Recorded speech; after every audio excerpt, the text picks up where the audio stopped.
Did you have Victoria's Secret's plan to bring sexy back on your 2023 bingo card? Why are Victoria's Secret's bringing sexy back? After experimenting with 300-pound mannequins, plus-size models, disabled models, trans models, a male model, and a 38-year-old football player, Victoria's Secrets have made the controversial decision to switch strategy and start using hot women to model their underwear again. It makes commercial sense, to my mind. It's quite easy. I'm always amazed that advertising executives find it complex, this stuff. I mean, all you need to do is stick sexy guys on stuff and stick sexy girls on stuff, and you can sell the merchandise. It sort of pretty much writes itself. I'm not particularly surprised that if you stick Lizzo in a bikini, it's not as appealing as a bit of sales merchandise. But, live and learn, I suppose. Live and learn. Live and learn. One of my friends owns a very big clothing company. And for a while, they tried plus-sized models. Yeah. Mostly for women. There's not much of a body positivity movement for men.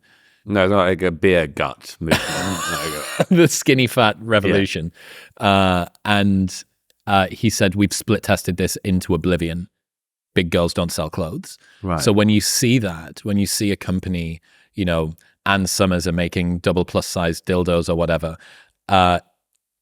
the company is actively hurting their top line and bottom line to be able to send the right message. Right. And that's all well and good up until some shareholder meeting where some 70-year-old guy looks at the far right column of an Excel sheet and goes, what the fuck's this? Yes.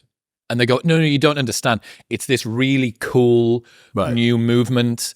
It's very progressive. And he goes, I don't care. Right. I want more money than we had last year, and this is less money than we had last year. Yeah. Yeah, they, well, I mean, I suppose it all starts off from a good place, like some or many things. But look, if you might agree that, it's not a good thing to sell anorexic-looking models to young women. That's, okay, let's all agree on that. But you can stop somewhere before morbidly obese. That's where the whole thing goes wrong with the body positivity thing. Plus, there's a place where body positivity shouldn't occur. It should be... I mean, if somebody is so morbidly obese that they're at significant risk of heart failure, you shouldn't celebrate them. You should say, hang on a minute, steady on the donuts. But they don't say that. They just do. They run all the way. I wish that you could just have sort of healthy-looking women on the ads and just draw the line there. But as ever, they sort of don't know where the line is until, as you say, something wrenches them back. And I think wrenches them back is normally, as you say, the bottom line. Yeah, I've been thinking about this sort of performative empathy point for a while.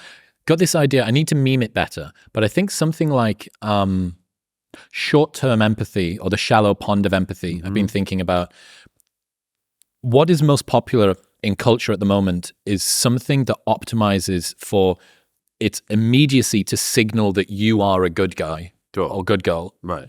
Even if that's at the expense of the ultimate outcome for the person. So let's say you're able to do something, giving the child ice cream. It may be what it wants right now. It may be bad for it long term. But if you're the ice cream promoter for the young children, you will be seen as a good person. And if you're the person who's saying, hang on a second, that's not what you want long term. Maybe responsibility in Peterson language, maybe not casual sex in Louise Perry language, maybe not as much food as you want in body positivity language. You're seen as bigoted or judgmental or whatever. That's because there's no countervailing force in the culture. The unlimited empathy people have run a long way very fast because, as you say, there's a short-term gain to be seen to be being empathetic. Let's celebrate yourself. But ordinarily, you would have some other counterforce in the society, and different forces have provided that in history, including the church. But if there is no counterforce to say, for instance, long-term gratification better than short-term, or whatever, then that's a sort of unappealing position in our society now. There's plenty of room for people to be in that space, but you're still on the defensive. We still live in a society where effectively to own an ice cream truck, in the sort of language of a child, would seem to be a great thing. Just let's have the short-term thing. Not many people want that role. It's sort of uncool. in some way. It might become cool at some point in the future when more people realize that the short-term gratification thing was leading to diabetes or whatever. But it's the same as one of the justifications, I think, for why people aren't having children, that upfront children, you just see a very, very large cost on all of the joy and stuff. Well, the Economist put it as the child tax, the amount of money you have less if you have a child. Very weird way round to look at the future of the species, isn't it? If only I died with more money in my bank account. Life of regret. Death of regret, perhaps. Yeah. Yeah. Well, it's kind of as well, the Mexican Fisherman story. Are you familiar with that? The parable of the Mexican Fisherman? No, I don't think I am. This is cool. You'll like this. So an American businessman goes on holiday to Mexico, and while he's there... Is it a true story? It's a parable, Douglas. Douglas. Okay, right. Okay. Got it. Fucking hell. He goes on holiday. He gets taken out fishing by a local Mexican, and he asks the Mexican how he spends his time.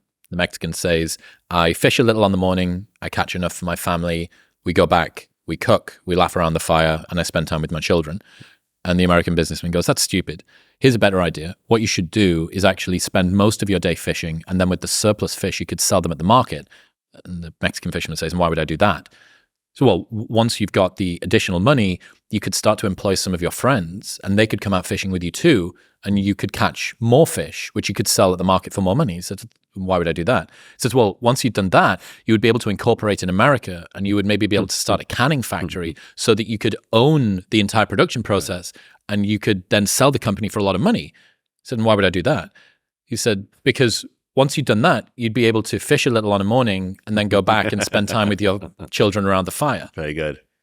And I often think about that as a much more direct route to happiness, Yeah. Well, that's the classic thing that the place you end up is the place you started from. But yes, there are lots of reasons why people aren't having children. And a lot of them are simple economic things. I mean, all of the Western countries that have terrible replacement birth rate figures are because of very easy things to solve, like cost of housing and things like that. And it's not hard to build affordable housing. We just proved to be incapable of doing so. So young people wanting to both get on the property ladder and start a family think they have to do either or. And they're not entirely wrong, but that's something that governments could have sorted out, and none of them do. They're so hopeless at it, and they have been for years under consecutive governments. They never build enough housing, so young people don't see a future, don't feel hopeless, and then don't have kids, and then everyone wonders why there's a demographic crisis. Intergenerational competition theory is something I learned about a couple of weeks ago. You familiar with this? Yeah. I didn't know about it before, but it makes complete sense. There was always this talk of millennials are the first generation to have done worse than their parents, and it seems if you they're not the first in a little while. Yes, first in 2 generations. Yeah, a bit long. And it seems like millennials actually probably just about managed to get over on average, Okay. But Gen Z materially. Yeah. Difficulty in getting on the property ladder. The most common living arrangement for men under 35 is still at home with their parents. Awful.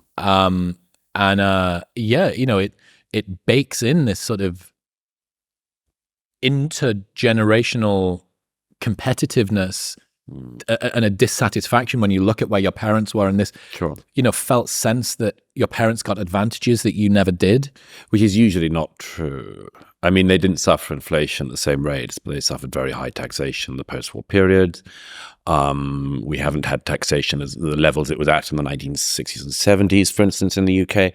There was a time when people were top-rate taxpayers were paying 99% tax. A friend who once in that period paid over 100% tax one year for reasons he could. How's that possible?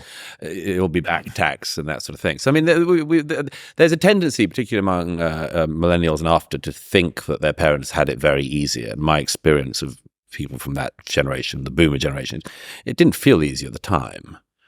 And there were certain things. Getting on the property housing ladder was a little bit easier than it is, or significantly easier, once you have 5 times average earnings, being inadequate to get to the average property price. You see a split go on. But you always have to factor. I mean, it's like if you say, the millennials, the first ones, or Gen Z were the first ones, and said whoever to have a better standard of living, you have to bake in things like, oh yeah, well, they had a world war, So that's quite a big PS. Well, there's a big footnote. So yeah, everyone has their challenges. I just don't see why once you've identified them and know the way out of them, you don't do them. But in other news, this episode is brought to you by Maui Nui Venison. Maui Nui Venison brings the healthiest red meat on the planet direct to your door. Not only is it the most nutrient-dense meat on the planet, they're the only 100% stress-free, wild-harvested venison that you can get. Here's my super secret hack. If you are sick of buying meat that always goes off, put it in the freezer, from frozen, salt both sides of it, put it in an air fryer for 10 to 12 minutes each side, and you have a perfectly cooked steak from frozen that will never go off because it's going from freezer to mouth in the space of 25 minutes. It's a complete game changer. All of their cuts are spectacular, and you can get them frozen, delivered to your door. But their venison sticks are my favorite while I've been on the road. You can get the healthiest red meat on the planet delivered directly to your door and get 20% off by going to the link in the description below or heading to mauinuivenison.com/modernwisdom and using the code modernwisdom at checkout. That's MAUINUI venison.com/modernwisdom and modernwisdom at checkout. Thank you very much for tuning in. If you enjoyed that clip with Douglas, you will love the 2-hour-long podcast episode, which you can watch right here. Go on.